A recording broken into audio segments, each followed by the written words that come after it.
All right. Thank you. So welcome everyone to the presentation today. Thank you for being here to hear the presentations for our 2024 Mary and Samuel Summit Preservation Interns. Just a little bit of background. The internship program, started in 2006, has been made possible by through the generosity of Dr. Albert Somit, and this was in honor of his parents, Mary and Samuel. We now have 2 interns. We have had interns every summer since this was started in 2006, but more steady since 2013, with only a pause during the pandemic.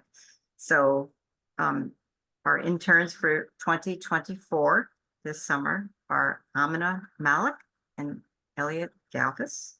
So I also wanted to introduce Laura Ring, our Southern Asian Studies librarian, and Thomas Dosha, the metadata analyst librarian, who were the mentors for the interns this year. And they are going to go ahead and make introductions for our 2 interns, so I'll let them start next. So let me turn the program over to you. Great, thank you, Sherry. It was such a pleasure to work with Amina and Elliot this summer, and I'm delighted to introduce Amina Malik. Amina received her Master's in Library and Information Science in May from the University of Illinois in Urbana-Champaign, and she holds a BA in History from Illinois as well. Amina is no stranger to digital projects or to South Asian studies. She held an internship at the Library of Congress, working with their South Asia collections, and she served as the inaugural outreach intern for the South Asia Open Archives. So after, I suppose, maybe the end of this month or towards the end of the summer, Amina will be joining the University of Illinois at Chicago as their digital publishing librarian. And I'm looking forward to hearing her share about her experience creating a privacy and ethics review for the Hanna Papanek Photograph Collection. But now let me turn it over to Tom, who will introduce Elliot. Good afternoon, everybody. Today it's my great pleasure to introduce Elliot Galvis. Elliot holds an undergraduate degree in classics from Princeton University and is currently finishing a master's degree in digital studies here at the University of Chicago, where in this last year he received the Dean's Award for Excellence in Digital Studies of Language, Culture, and History. Elliot also is no stranger to the library. For over the course of the last year, he also worked as a digitization assistant in the preservation department.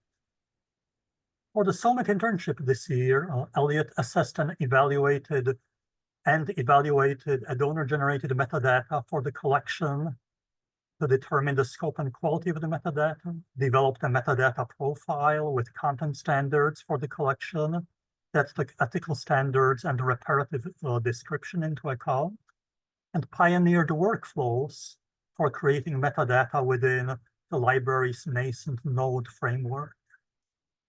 I'm sure that all of us look forward to learning about the results of his and Amina's work today.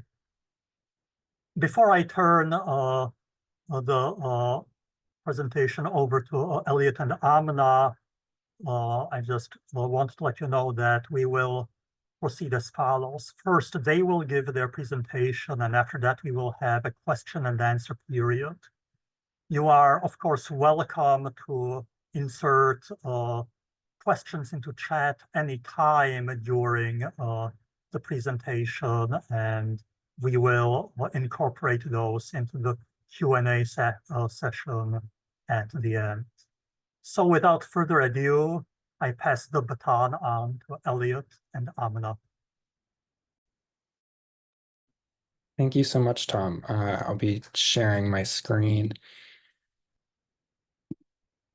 And can everyone see these slides well? Okay, great. Thank you everyone for being here. We're so excited to present our work with you, and also just for many of you who are involved in the work completed during this internship, just to see where your contributions have gone. And we're very grateful to Laura, Tom, and Sherry for your support and mentorship throughout this project. It's been an amazing experience for us both. And so just to introduce sort of an agenda for this presentation, I will first go through and introduce Hanna Papanek and the collection itself. We'll then be going over the overview of our roles as interns this summer and sort of how we received the collection and the parameters for our work and the challenges we faced going into it. We'll then talk about our findings over the course of the internship and the deliverables that we've prepared and really how we've stewarded this collection over the past month, getting it ready for online publication, and then we'll present some next steps for where the collection is going from here.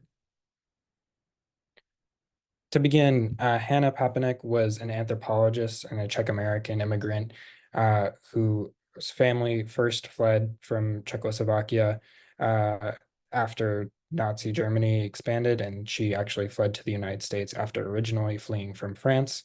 And she was one of the first women to get her PhD at Harvard University in social relations, finishing her dissertation in 1962. Her main research interests were in South Asia, particularly focusing on issues of labor, particularly domestic labor, and Ismaili history, on which she wrote her final PhD dissertation. And her work conducted in South and Southeast Asia make up a lot of this collection itself, as she was the principal photographer and the annotator of all of the slides in this collection. To turn to the collection itself, after many years of back and forth with the University of Chicago Library, in which Hanna presented materials and her own annotations, it was formally donated to the library in 2017 after her widower, Gus Papanek, signed over the copyright for the collection. And the collection itself maintains over almost 8,000 slides of 35mm photographs. These were digitized just this year, which was the intention of Hanna and Gus when they initially conceived of the donation. But this is a lot of work. This is a lot of photographs, and this project has had a long life cycle already at the university. The slides themselves cover countries and geographies across South and Southeast Asia. As mentioned, Hanna worked in Pakistan and Indonesia over the course of her career, particularly Pakistan in the 1950s and Indonesia in the 1970s.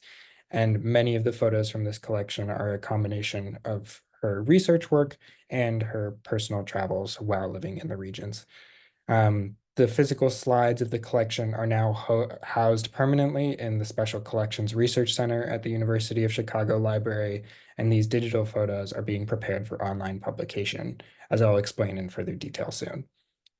Because of the donation, the University of Chicago Library has full copyright and as such can prepare the photos for publication. As when we initially received them from Hanna and eventually from Gus, she provided some contextualizing annotations for these images, including, as an example, what I'll just show, but really helpful for developing the collection further, but really just as a first step for providing some initial context. So for example, we see here an image. This was taken in modern-day Bangladesh in 1957. Hanna provided this image-specific caption, pointing out that it is bizarre and really providing a little bit of the geographic context, as well as a larger box-level annotation, speaking about sort of the context of where she was traveling at the time and pointing to another image in the collection. And while this is a very helpful first step for contextualizing the images, and it's helpful pointers for how we might want to provide more context and more context for the images going forward, it presents sort of an incomplete picture of the overall context for this collection and how we want it to look for an audience unfamiliar with Hanna's work. And that really brings us to the project as Amina and I were engaging with the collection, which is developing the digital slides now that they've been prepared in order to be published online. This collection was selected for public exhibition on the UChicago Node platform, which is an exciting upcoming digital platform supported by grant funding by the National Endowment for Humanities, and therefore will be open access. It's a really exciting development for the university as a whole, and the University of Chicago Library is playing a central role in its development. And this photograph collection really presents an opportunity for updating the library's digital collections and creating standard practices for digital collection publication at the University of Chicago. And the nature of it being open access is very exciting and presents, because of the nature and the sensitive and personal nature of many of the photographs, some complications that were a core consideration of Amina's and my work, as we'll explain in brief going forward. On the technical side, the back end for the UChicago Node platform, that is the database in which these photographs, now that they've been digitized, are being stored, is the Ochre database system, which is the online cultural and historical research environment, which is currently housed at the Forum for Digital Culture and has been used as a working database and research organization system for humanities and cultural researchers for almost 20 years now.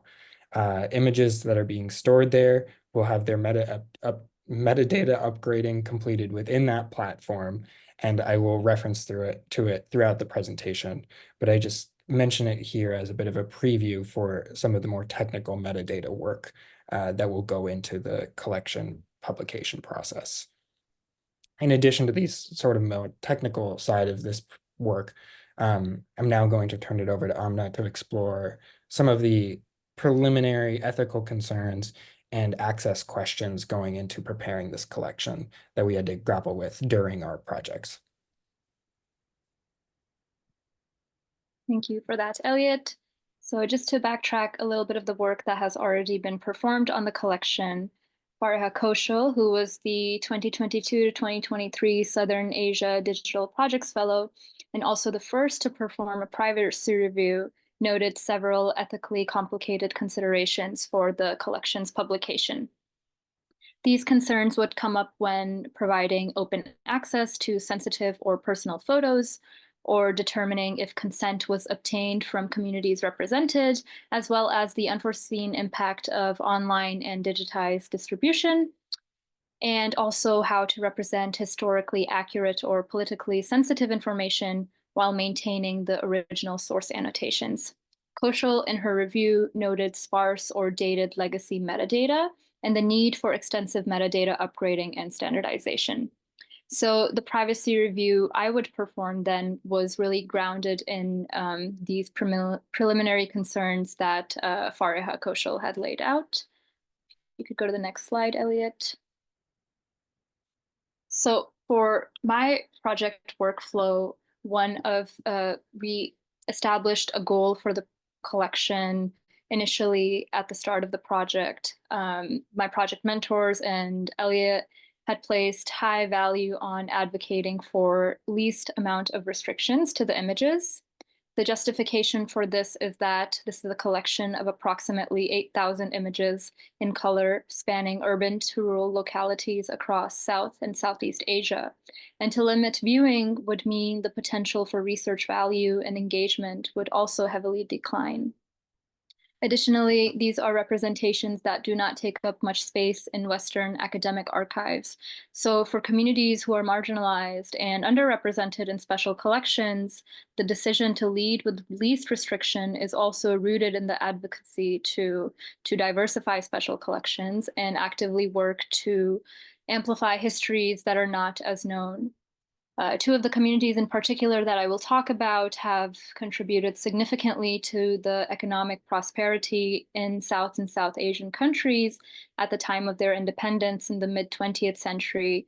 And these photographs were taken shortly 3, 4, 5 years after the fact that so many of these countries were gaining sovereignty. So it is meaningful to look back at tangible experiences of people that have thrived in these parts of the world who may have now migrated as a result of economic mobility, or in other cases, migration that might come from persecution.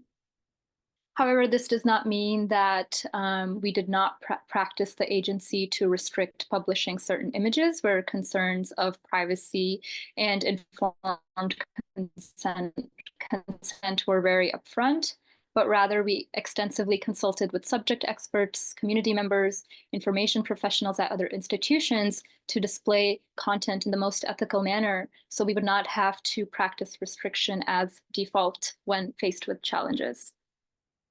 My methodology included identifying existing practices in the arrangement and description of culturally and bodily sensitive archival materials, establishing working relationships with the communities represented, and reviewing the inventory for redescription, rearrangement, and reprocessing. Elliot, can you go to the next slide? I started with a literature review, and these are just some of the resources that have informed the recommendations I have provided as part of this project. Looking specifically at academic archives, I have been inspired by the stewardship of Native American archival materials across special collections, libraries, such as places like the Northern Arizona University, who have set an excellent example of what building relationships with communities represented looks like, especially in terms of attributing tribal communities as main subject experts for describing their materials and dictating how they want to be represented. We also had to be vigilant of representation of minorities in online spaces. Both the Parsi and Ismaili communities in this collection are photographed significantly in Pakistan, where they do hold a minority status. And Pakistan is among one of the countries where minorities, whether religious or ethnic, have faced significant levels of persecution. Even as I speak today, the Shia community, who Ismailis are a sect of, have faced the loss of several community members in Parachinar due to sectarian violence. So we want to prioritize safety first and foremost. And the Digital Rights Foundation in Pakistan has done significant advocacy work and tracked how minority communities are treated in online platforms, which have informed our questions and concerns related to privacy and elements like restricting location data of minority communities, if that means that we would be able to shield from some level of harm that would be posed at them, and if the location was something that was not to be disclosed to non-community members. And there are also several photographs in this collection in which children are the main subject, as well as women, in spaces that we have believed to be part of private experiences. An example of this is where they are pictured breastfeeding or pictured nude, or they are in very public spaces, but their face is still covered by a shawl or a burqa or some form of parda. So in instances where we are not able to determine if consent was granted to the photographer, we informed ourselves at how other cultural heritage institutions and archives manage and describe these materials to public audiences. Can you go to the next slide, please? Thank you. So two prominent ethno-religious communities make up the Papanek collection. One is the Ismaili community, who, as Elliot mentioned earlier, were part of the main subject of Papanek's dissertation, as well as the Parsi community, who we believe to be the friends of the Papaneks.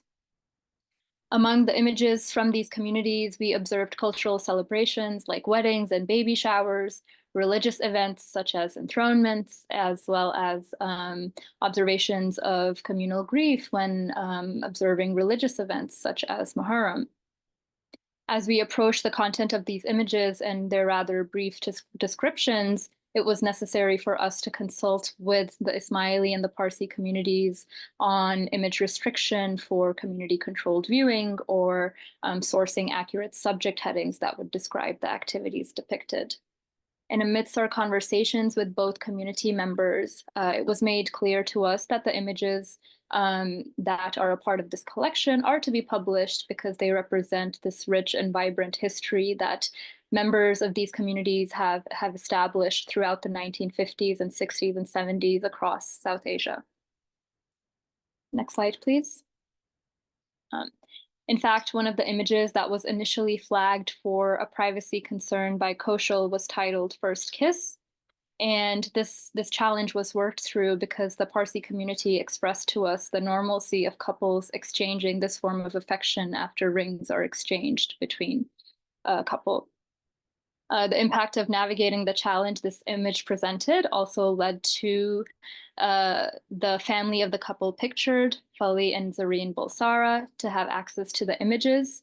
Their daughter, Anita Thakur, who is in the audience with us today, has expressed to me that she had only seen one image from her parents' wedding that was in black and white.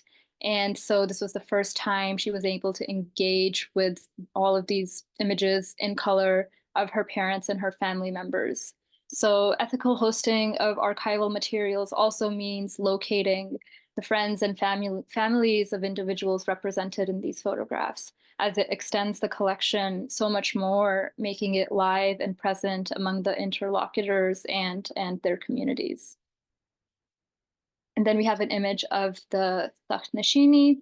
So similarly, we have a member of the Ismaili community here with us in the audience, Ismail Ghaziani.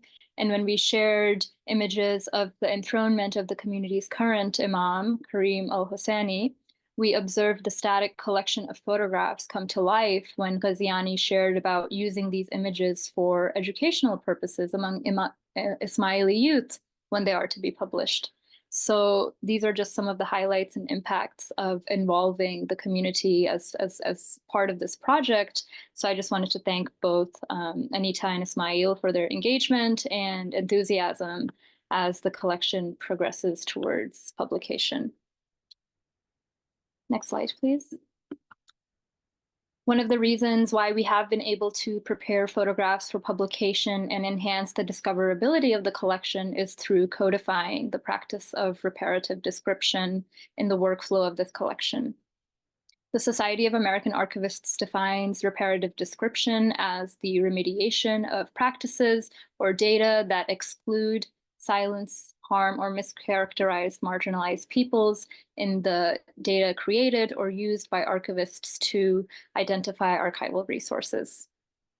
While Papanek's intent was not to mischaracterize marginalized identities in her photographs, the shift in language and archival practices have supported us in applying reparative description in the metadata of the images. We believe that responsive archival description evolves as language changes, as nation states change, as group identities change. So it is up to us to commit to this stewardship while also including, however, legacy data. So historical or change over time is apparent to users who are engaging on the front end.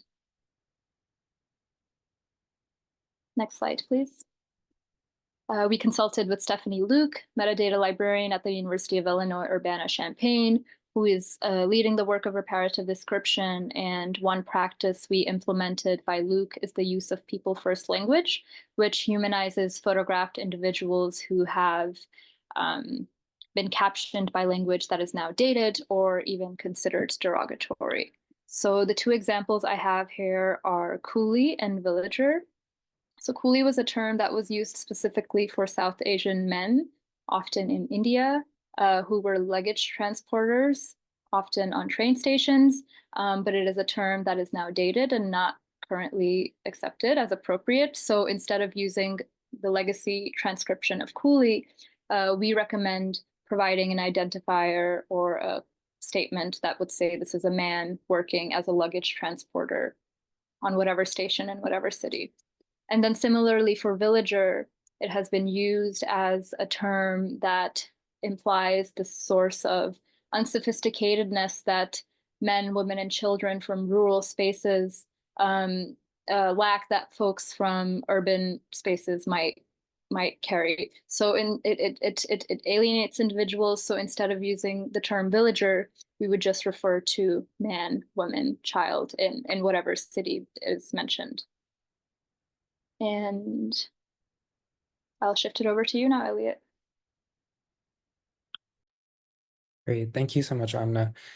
Yeah, and considering these practices of reparative description, as Amina has laid out, bore very heavily on my side of the work, developing a metadata application profile and the kinds of static languages and terminologies that we want to use in updating the collection's metadata.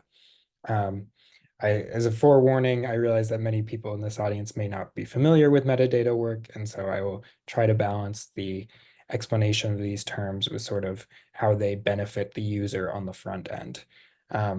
Metadata in this case, and metadata broadly, just meaning data about data. So when we think about these images as items of data themselves, as material that have descriptive elements about them, we think about their metadata as relating both to their content, about their archival statuses and the descriptions of them relating to how they're stored as archival objects, around their creation, and thinking about how to best represent those features of the photographs to a user audience online. Part of that as well, one of my other deliverables was generating and sourcing controlled vocabularies so that we can describe the subjects and authors and featured individuals within the collection using shared terms. And I'll explain a little bit more about this further into my slides.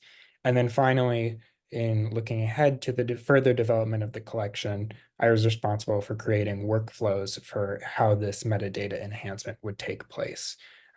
Considering that Amina and I were lucky enough to work with this collection for 6 weeks straight, we recognize that the future stewardship and development of this collection will be done by a mix of student workers and library workers who might not have the dedicated skill set or time to commit to this project in the same way that we have. And so a lot of our work is preparing for future development down the road. So to begin with the metadata application profile, recognizing that this is a lot of dense information on one page, thinking again about how metadata is really just information about the object itself. My responsibility was to come up with these sets of elements, essentially what it is about an image that we want to describe when it gets published on UChicago Node. And given that Node is a new platform, it was an exciting opportunity to really set terms for the kind of information that we deem relevant for this collection and for digital photography collections going forward. On the left-hand side, we see here a list of elements that were required, which really makes sense as just wholesale basic information about the materials, which is title information for a document, the date in which it was taken, ARC identifier referring to the specific web address where you can find that item, the geographic coverage or the location for the image, the kind of resource, which in the case of this collection is all images, and the language of the material. And on the right side, and this was sort of the core of my interpretive work, was trying to find what other items, what other pieces of information about a photograph will be important for us to include for a user, keeping in mind the nature of the collection and really the information that might not be obvious to a user when they're seeing these photographs for the first time. By brief way of explanation, these acronyms here are referring to Dublin Core and the Bibliographic Framework Initiative, which are two existing metadata frameworks that I've adopted for the schema here. And part of the goal with developing my deliverables for this project was to look to work that's already been done in order to create stable and informative decisions about how we want to describe this material in a way that allows for reference between collections. Because one of the exciting parts of UChicago Node is that it will be housing not just this photograph collection, but many other collections, photographic and otherwise.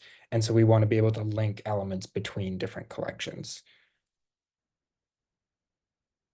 In particular, in developing this profile and developing these extra fields that we want to include, there are a few that stand out. The alternative title is really just for alternate names for an image, but also in order to preserve the captions that Hanna herself provided.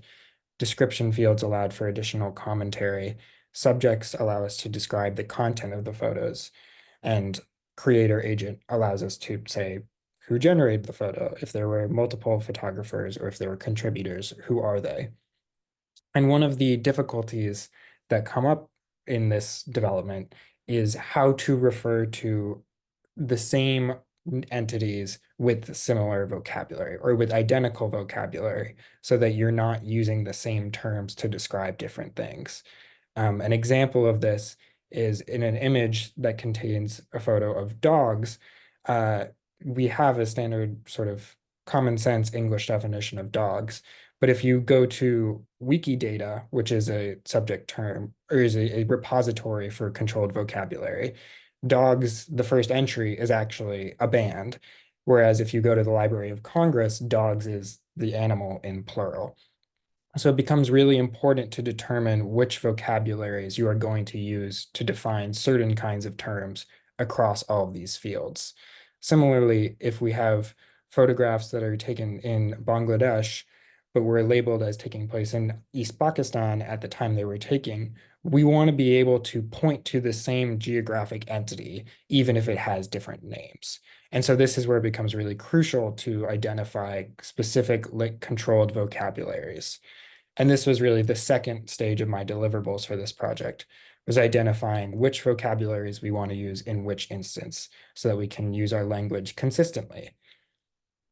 Here, I'll just, as a very brief rundown of the vocabularies we selected, what we determined was an appropriate way to approach vocabulary for this collection was rather than selecting one primary source and one controlled vocabulary to describe all of the elements in the collection, or even all of the subjects in the collection, we're taking a very structured hybrid approach in which we incorporate vocabulary from different sources depending on their specificity and their appropriateness for the collection. For example, for locations, we'll be using the Getty Thesaurus of Geographic Names, which is TGN. This is becoming an increasingly common practice, both at the University of Chicago Library and generally to use TGN to refer to stable identifiers for a specific geographic location that might accumulate different names or alternative titles over time, but will remain defined as a static entity. This is very helpful for working with exonyms, that is, when a country's name might have been changed because of a political process, or in this way, when it is saved in the database, it's done according to this identifier that can point to different names and can be searched with using different names. Similar idea for named individuals is the Virtual International Authority file. This allows us to consolidate specific named public figures with one authoritative page so that even if their name might change or if they might go by different names, they can be pointed to with a stable entity. And this allows us to use this both for the creator fields, in this case, Hanna Papanek as the photographer, but also if Hanna is featured as a subject in one of the photographs, she can be included as someone who is depicted in the photographs using the same identification as her creator identifier. And a similar logic and more pertinent to why we chose a hybrid approach, which is to diversify our different vocabularies. The Library of Congress subject headings are very helpful for a large range of concepts and subject terms, but has been noted by both Library of Congress workers and general users. It can lack specificity in terms of particular cultural knowledge and particular ceremonies and individual communities. And it's therefore becomes necessary to supplement the Library of Congress subject headings with more specific subject terms. And for this, we chose to use a combination of the Library of Congress's demographic terms, which functions very specifically to describe ethnic, religious, and minority groups, and it again incorporates flexibility with the names for these different groups of individuals, as well as Wikidata, which, while not necessarily as standardized as Library of Congress, as evident with the dogs example, in which that refers to a band, Wikidata is very expansive in terms of the entities that it does provide definitions for, and therefore becomes very useful for specific ceremony and proper names. In this way, we've combined these vocabularies in order to be consistent and in order to link our definitions of our terms across the collection, but to apply as specific and as appropriate terms as we can for this collection, so that it's accurately representing the content and is taking the depictions of individuals on their own terms in language that is appropriate for them. I provide these slides sort of just as an example of the kind of workflows and how this metadata upgrading process happens. These are screenshots taken from the Ochre interface, that is the database where these images are being stored and where their data is being upgraded. We can see here free text that's being added, drop downs from the provided subject terms that I just spoke about before. And so there's a combination of interpretive work that needs to go into metadata upgrading and careful selection based off of these created entities sourced from the vocabularies that we've already determined. And again, I just showed this earlier image, reviewing this slide again of the material and the information that we had available initially upon receiving the inventory from Hanna Papanek, and what we're able to do once we perform metadata upgrading, and the richness that we're able to bring back to the collection based on providing this additional context. I realize these are very dense images, and I provide these not as sort of final examples of what the display will look like in UChicago Node, but as an example of how we can combine image about or metadata about the photograph slide itself, the physical object kept in special collections, with the content-based and subject information of the digital image as it will be presented online. And these can be incorporated into the same interface so that it's treated as one single object. And one final note, again, that I want to point to in line with the principles of reparative description is in her caption, Hanna Papanek refers to the geography as East Pakistan, which was the name for Bangladesh at the time of photographing this. And rather than referring to East Pakistan as the location in our presentation of the metadata, we update this to be the current town of Rangamati in Bangladesh. And when you look in the interface, it will appear as Bangladesh, but we still want to include how it was originally annotated and maintain that archival fidelity. And so this is sort of the approach that we've chosen to take in order to get the best of both worlds, representing these materials in their contemporary and appropriate light, while also representing the archival artifact itself. Moving from here, I'd like to hand it back over to Amina to explore how her work, particularly in relation to ethics and access, shaped the rest of the project. So thank you for that, Elliot. The deliverables I ended up creating as part of my project included 2 decision trees, content statements, and a privacy statement. So for decision tree number 1, if you could go to the next slide. Oh, sorry. Never mind. Just describe the decision tree. Both of the decision trees that I have put forth are kind of identified by these 3 colors, red, orange, and green. And that is also how the inventory that is accompanying the photographs is tagged, which will determine the arrangement and the description and the access of the photos. So if there's an image that is tagged red, it is to be restricted on Node, but the image metadata can be available. If an image is tagged orange, it can be published on Node. However, the image needs reparative description or a content statement. And if the image is published, or if the image is tagged green, it can be published on Node, and it does not need any reparative description and or content statement. Next slide, please. So the first decision tree I have created is to be used by student workers and project interns who will be responsible for going through the inventory and the images as well, and identifying any concerns that come up, or identifying images that have no concerns based off of these categories I have presented. And they will be in charge of applying a color to the inventory, which would then dictate their publication. So if you could zoom into an example I have provided. So for the decision tree number 1, the students will have 3 options as they're working through the images. So there are humans, non-humans, and non-human animals. So to just give some brief examples of what a student might encounter. So if there's a student who sees an image of an animal, and if the animal is alive, that can be, and there's no harm being done to the animal, can be highlighted green and to be published on Node. But if there is an animal that is deceased and there is any graphic content in sight or there are remains of the animal, that is something that would be flagged as orange and would need to be accompanied with a content statement that would alert users on the platform of Node that they might engage with some content that might be disturbing for them. So this is the first step to tagging the inventory. If you could go to decision tree number 2.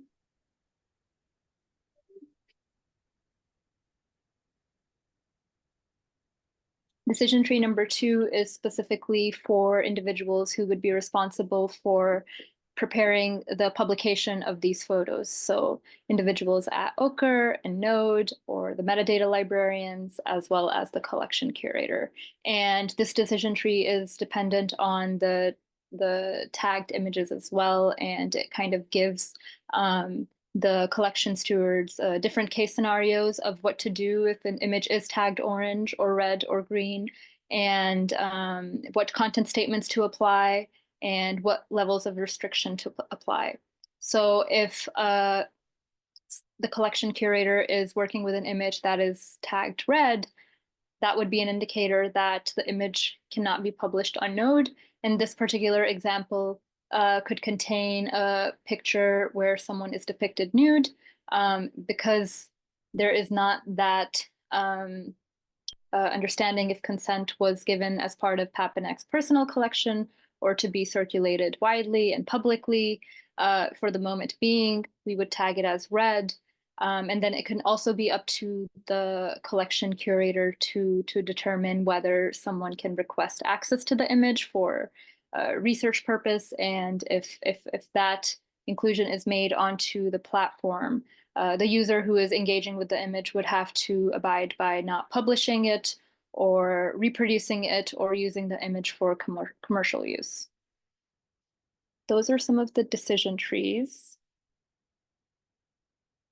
And I also want to share what the inventory currently looks like. So you might also see some yellow, which I just wanted to point out some yellow highlighting. Prior to color coding the inventory, Elliot and I went through the inventory and tagged everything that represented missing data or any terminology that was outdated or any inaccurate historical data. And then we have kind of been annotating this inventory in the past 6 weeks. And we decided to add the additional columns in which students could go in and color code the images. Currently, there are about 1,000 images that have been tagged, and there are several of them that are ready to be published on Node, but there are several that require restriction and or require additional reparative metadata work. You can go to the next slide. The decision trees are also accompanied, or if there's a user that's working with the second decision tree specifically for the representation of the collections online, they will be recommended to apply content statements accompanying the photographs. So if there is an image that a metadata librarian has had to enhance a description of or perform reparative description to make that workflow transparent to users, the collection stewards are recommended to apply that outdated language statement. Similarly, for privacy, if there are images that are restricted for Node due to privacy concerns, this privacy statement can be applied. And as well as for graphic content, if there's an image that is depicting bodily harm and that might be disturbing for some users, they will have that also pop up as an alert or have that statement alongside the image of what they will engage with. Next slide, please. The Hanna Papanek Photograph Collection will also be accompanied by a public-facing privacy statement, which addresses the rationale of collection stewards in their arrangement and description of the photographs. It offers a commitment to ethical hosting and the responsibility of collection stewards to adapt to evolving archival practices. And it welcomes engagement from community members and subject experts to contribute to the enrichment of content that is associated with the photographs. That kind of wraps up my deliverable, so I'll hand it back to Elliot. Thank you. Thank you. Yeah, so hopefully, as you've seen, a lot of our work has been, very concentrated and focused, but a lot of it is also preparation work for development that is still to come. So our main steps forward, as we've identified in our reports and as we've highlighted in this presentation, is that future workers need to continue to identify their stakeholders, both in depicted communities and in subject experts, to guide the arrangement and description of the collection. And that will really support as well the metadata enhancement and the upgrading that will need to take place in the Ochre platform before publication. And this includes principles, again, of incorporating our review of the legacy metadata, both in terms of its content and what it's lacking at the moment, practicing the reparative description that we've outlined above, and really following the ethics, outcomes, and access workflows and statements that Amina has prepared in her work, alongside the very practical workflows and decision trees that we've come up with. And so finally, we'd just like to thank all of you. We'd like to thank you and thank our mentors. Thank you, Laura, Tom, and Sherry, for all of your hard work and your support during this term. Thank you to the Node and Ochre teams, particularly Sandy and Miller, for all of your hard work working with us. Thank you to our partners and the community members in the Ismaili and Parsi communities, and all of the information professionals at the University of Chicago Library and UIUC. And thank you to Faraha for all of your hard work. You really set us up for this internship, and we would not have been able to accomplish what we did without your predecessor. So thank you very much.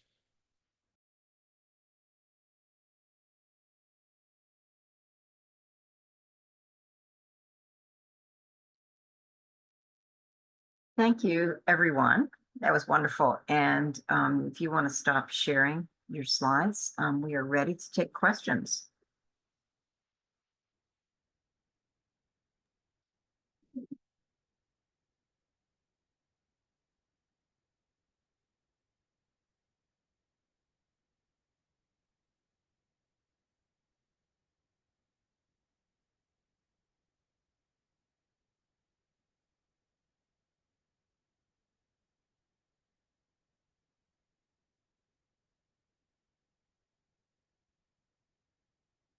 I see a hand, Larissa.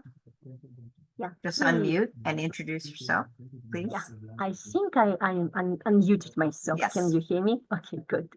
Well, thank you so much for this presentation and for the very interesting content that you presented. I really enjoyed it, and I learned a lot about this collection that I wasn't familiar with before. Looks like a lot of preparation work was done for this metadata to be published in the Node. I'm glad that this work is going forward. I'm sure it will help in the future. It's probably a question for Tom more, but that will be my second part of my question. But my question for Amina and for Elliot, working with this collection, what was your favorite part of engaging with this, and what you enjoyed the most? And then question for Thomas, what will be the second part for upgrading the metadata for inclusion in the node, for enhancement, and images will go through upgrading and what was mentioned during the presentation. But after Amina and Elliot will answer will give us their perspective on what was the most interesting part. I can start us off. Thank you for your question, Larissa. And I'm also going to combine a question in chat from Heidi Imker, which I think will relate to my answer somewhat. Heidi has asked, was it hard to find the families and people in the photos? And was this dependent on the metadata that Papanek had provided? So I think I mentioned this earlier, that it was a really rewarding opportunity for me to engage with, after several emails with members of these communities, pointing different contacts, and finally making my way to Anita, whose parents were depicted in the photo.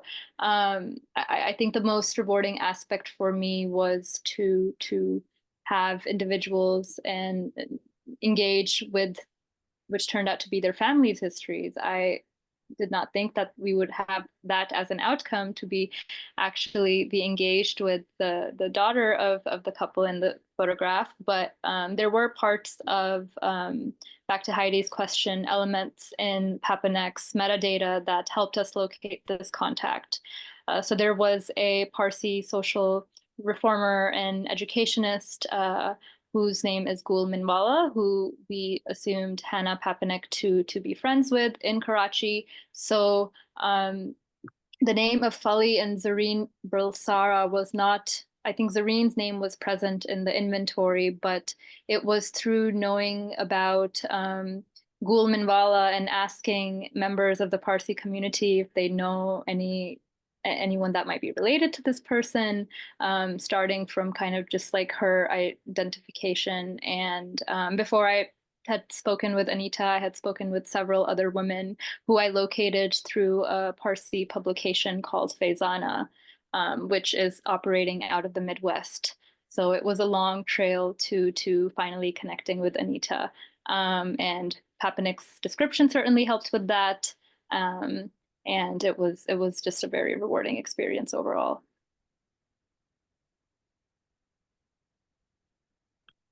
Yeah, I would definitely echo what Amina's talked about a lot already, of that this is a collection that is able to make its way out of the archives and out of this very long process to actually be accessible and to be engaged with and contributed to by communities depicted within. And I think that's really, really exciting.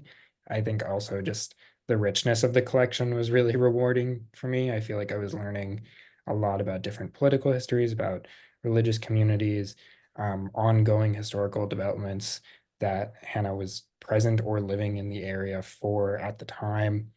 So I felt like by nature of its scale, it offers so much for different researchers and community members and if interested in different facets, that it's really exciting to imagine the different directions this could take going forward.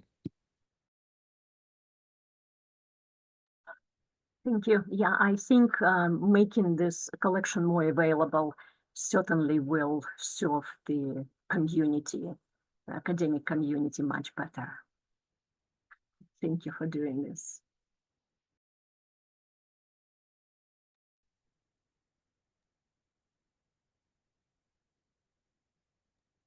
Hi.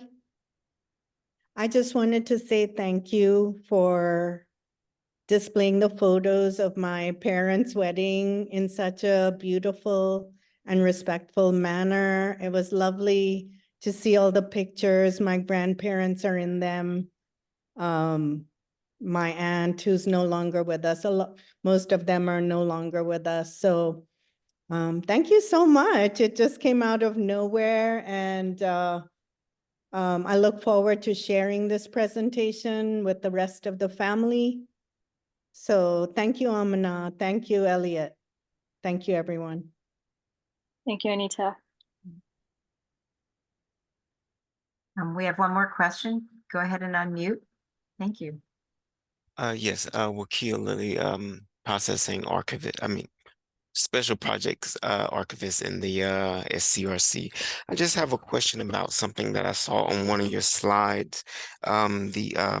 I'm not sure if you listed it as an example, but I want to know a little bit more about it, or where I might go to find a little bit more about it. It was called the Making African Connections Digital Archive. What is that about, or where might I go to learn more about it? Thank you, Wakia. I hope I'm pronouncing your name right. That was a resource that was originally shared with me by my mentor, Laura, and it is a collection of photographs that were taken by the Powell Cotton sisters, and they traveled throughout Africa in the earlier 20th century, and some of the photographs they produced throughout their travels are these very kind of ethnographic representations of Africans throughout the countries they traveled, and just the way humans came to be depicted later on in the 20th century. The representations kind of really minimize people into these stereotypes and these caricatures. So the Making African Connections website was really helpful in describing similar case scenarios where you might have ethnographical, anthropological examples of human beings who have been depicted, and what are the best, most ethical routes archivists and museum practitioners can kind of take to depict these parts of human history, because as we mentioned earlier, it is very important to highlight that legacy data or historical depictions so you can observe change over time. But it is an example of how archivists have adapted over the course of the 20th century in more ethical stewardship. Thank you. Esmail, another question? Not a question, but an appreciation for both Amina and Elliot. You know, when I got the honor and pleasure to meet with them and take a look at these photographs on behalf of the Ismaili community, it was a very emotional experience for myself. The picture that was depicted in this presentation, we just celebrated 67 years of the imamate of the current imam, and so for us, that was a very emotional exercise. For me, it was a very emotional exercise, and I'm very thankful on behalf of the community for Amina and Elliot for the profound work that you guys did with these pictures. Thank you. Thank you, Ismail. Thank you. We have time for another question, if there are any left, or to read any of the chat, Tom. Oh, yes, one more, please go ahead. Hello, everyone. My name's Fariha. I also do not have a question, just wanted to express how proud I am and how moved I am by the dedication and commitment that Amina and Elliot have put into this project. I was the fellow who worked on it for a year before it was handed over to them. The accuracy and attention to detail that both of these students have put into the care for the collection is incredibly unique and meaningful. And I'm looking forward to seeing how we move forward with the project. So thank you both so much for all the hard work you've put over these, I know, like incredibly short and incredibly busy past few weeks. Thank you, Fariha. Thank you. We could not have done it without your work. Yeah, and we look forward to extending this project with Fariha and all three of us, and hopefully sharing it with other library spaces or information sharing spaces. So I'm certain that this is not the end of the internship.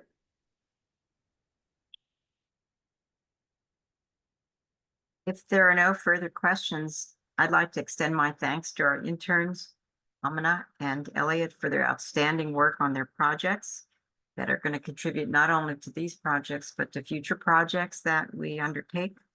And I also want to extend my thanks to both Laura and Thomas for their commitment, time they spent, expertise, and their mentorship of the interns. Thank you very much.